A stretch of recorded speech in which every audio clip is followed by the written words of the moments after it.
All right, so let's go to number 6.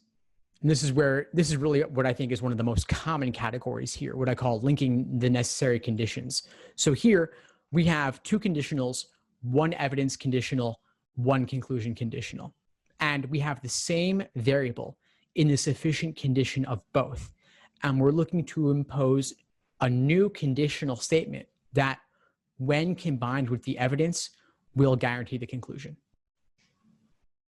Anybody want to take a stab at this one?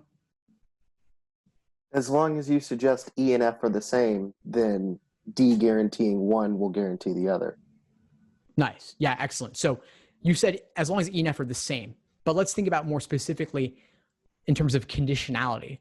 Which way does that go? Because when you say the same, I'm thinking equal sign.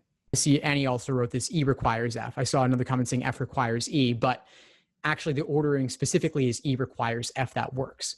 And here's why. If we have D requires E, and then we add a new conditional saying E requires F, that forms a longer chain guaranteeing D arrow E arrow F, and D to F is then fully justified. So here we go. D requires E, D requires F. Sufficient assumption number 1 here is E requires F. And I'll type in the chat that we've got D arrow E arrow F. So if we have D to E from the evidence, E to F from the sufficient assumption, it forms a longer chain, D to E to F.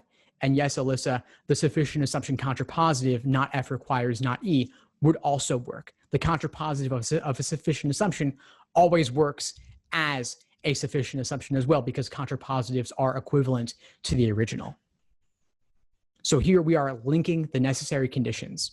So I think about this as a circle.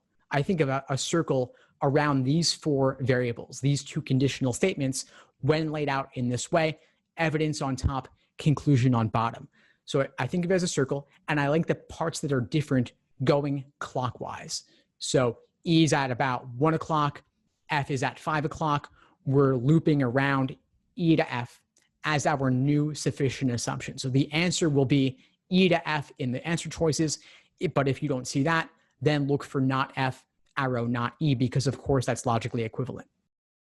Thanks for tuning into the show. Please subscribe if you haven't done so already to be notified of new episodes as I release them. And feel free to reach out if you need anything at all as you move forward with your prep. I'm happy to help however I can. In the meantime, I'll wish you all the best and take care.